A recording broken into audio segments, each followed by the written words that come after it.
Any guy who goes after a girl significantly younger than them is severely lacking in their life. And I mean that confidence-wise. I mean, like, they are falling short in so many places that is the only place they can turn to feel like they have something on the scale of power. And it's, I mean, ultimately it's predatory. I mean, there's just no Oh God. Because you're manipulating someone who is not aware of what they're giving you. What? And it's unfair. Yo, why is it they always come back as motivational speakers? But the crazy thing is that it's motivational speaking masked as sign language. Think about how crazy that you have to be in order to go your entire history with how you make money, with being able to show your monkey meat to any age of man. But see, being able to show your monkey meat when you're making money from it, oh, you're silent then. But after that career is done and over with, all of a sudden, now you have a particular problem with it. All of a sudden, all those men that gave you money, now you have an issue with how predatory that they are attracted to younger looking women. Tell me you've hit the wall without telling me you've hit the wall. You know, as well as I know, that there is young boys out there younger than 18 that view your content. But see, no, it's men being predatory. And then when women get involved in industries like you, they are a victim of men's predacious nature. What's the freakiest thing you've ever done? I'm a porn star, so one time I did with this guy and I got in his shower after and I myself and I stomped the turd down the drain. It is a sickness. Exactly you've seen when you said that is an example of toxic masculinity. Men feeling that they need to dominate spaces physically and speaking over women. Were you a toxic feminist when you interrupted me when I was on stage? No, I was interrupting. I'm just asking because you're saying that somebody interrupting someone is now a symbol of toxic masculinity. You just interrupted me on stage, so are you a toxic feminist? I wasn't interrupting you because I didn't. You went, bull. I didn't interrupt you because you're a woman. I interrupted you because I didn't believe what you were saying. Like, you get what I'm saying is that you're coming up with terms and sometimes people just interrupt. I'm fine with the fact that you interrupted me. It happens all the time and I'm not holding that against you. I'm just using it to prove a point that you created an entire concept around when men interrupt women, but you literally just interrupted me and you don't identify as yourself as a toxic feminist. The fact that you're a woman is completely irrelevant to me. But maybe it's irrelevant to men as well when they interrupt people. What they determine to be freedom to me looks like misery, right? We don't need men. We don't want men. Actually, you do need men. Like, actually, we cannot pretend physically like biology exists. Like, this is not a good platform to have abolished men. Like, we don't want any more men. I hate modern feminism. Feminism has been radicalized, okay? Make no mistake. This is not the feminism that appeared in the 19th century when women had actual issues and we weren't allowed to vote and we did not have equality in society. This is not what this is, okay? Feminism today is a means to demonize men. It has nothing to do with women, actually. It has everything to do with men. It is the practice that women are victims, and it is the practice that women can use their victimhood to take down men. Okay? The ideas that they perpetuate are absolutely ridiculous. And they get on a platform, oh, strong women, we don't need men, we don't need to get married. Look at the results and the numbers of what happens when you remove men away from their children and away from other women, okay? The movement has become so radicalized, and the only way for people to actually pull it back is to just let it burn. I'm not a feminist. I don't need to be a feminist. There's nothing that they're fighting for that I agree with anymore. Yeah. These radical feminists who make this a problem, right? Who everything, it's now Me Too. You look at me, you find me attractive, I've been Me Too'd, right? You're Me Too'd. If you said a joke that was, maybe a sexual nod or something, said that I looked good today, right? Or sexy today, you're now Me Too'd.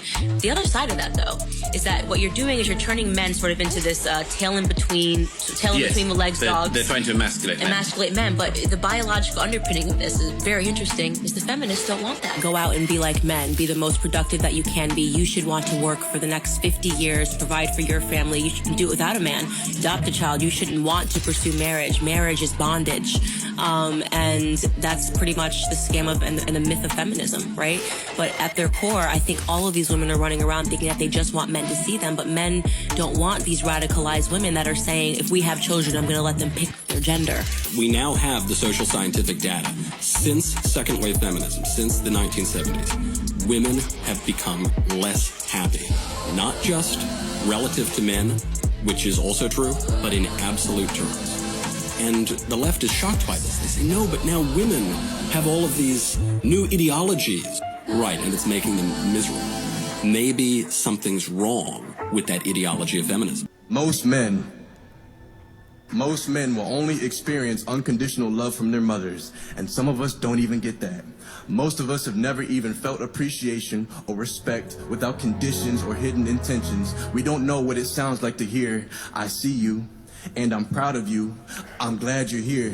You really make a difference." It's a sad reality. The expectation is to constantly be displaying the strength and love that the world is hesitant in conveying. We're expected to have a thick skin but get judged if it turns to a hard shell. The first step in being a man is ignoring the hunger. Cause yes, boy, you're gonna be starving. Starved of attention, starved of affirmation, starved of love, starved of being told that you are enough. Step 2 in being a man is comfortability with replaceability. You are only as good as you are useful. You are only as valuable as you are needed by others. Should there ever come a day, boy, where you fail to provide everybody with a smiling face, then do not be surprised when they say all men do is take up space. This is the reality of being a man. Don't be upset with it. Absorb the reality that you live in and thrive in it. Use the information that you find on these channels to become your most lethal, your most kick-ass, your most irreplaceable that you possibly can. And speaking of which, click on my link down below for the modernmanplaybook.com so you can see my methods on how to do that. Here are 7 things I wish I knew in my 20s when I was still young, hungry, dangerous. Number 1, the biggest mistakes come from too much talking. Be more silent. Number 2, do not make debts or you will be a long-time slave. Number 3, do not make money, number 1, especially not in your 20s, suka. Number 4, in business, in street and in jail, cooperation will bring you more power than confrontation. Number 5, if you want to make it big, find mentor. Not for weeks, but for years. Number 6, not great ideas make success. Only success makes success. So be successful in small things and then use it to build next bigger success. And the last rule, number 7, world is small. You see always people again. That's why always show respect every day. That's it. Be honorable. You in hell, I don't think you failed. You just made some bail. Come the day, it gets worse, and I hope you fucking hurt. Now what's the word, Captain? I think I caught you lacking. They are not. Those is games right there. Yo, damn, look at the difference. Yo, W's not in the chat right now. Discipline is the cousin of consistency. Sunrise. How many more we got? 2 more. 2 more. 2 more sunrises. I can do anything for 2 more sunrises. Anything. I'll do it for my wife. I'll do it for my kids. I'll do it for everything that matters in my life. 2 more sunrises. I don't care about your ankle. I don't care about your back. I don't care about anything. What I care about is you graduating this course, being a part of this brotherhood, getting this put on you for the rest of your life, and taking your entire mindset to another level. And the only way you guys are going to do that is if you flip this switch. This switch Bezos is talking about. He knows what he's talking about. Switches do 2 things. You can either flip it on and flip it off, that's what most people do, or you can flip it on and it's going to get stuck. And that's what we do. From the minute you graduate, it stays on. You never turn it off. Ever. What's so interesting about this is that your local neighborhood radical feminist will take a look at his behavior and assign toxic masculinity. But the fact of the matter is that when danger comes knocking at your door, these are the type of men that'll answer. Questions, comments, concerns? Y'all already know what to do. Mediocre tutorials and reviews at gmail.com. What you guys think about the collection of clips and videos here today? Let me know down in the comment box down below. Let's continue to encroach on this conversation. All right? Until next time, YouTube, peace.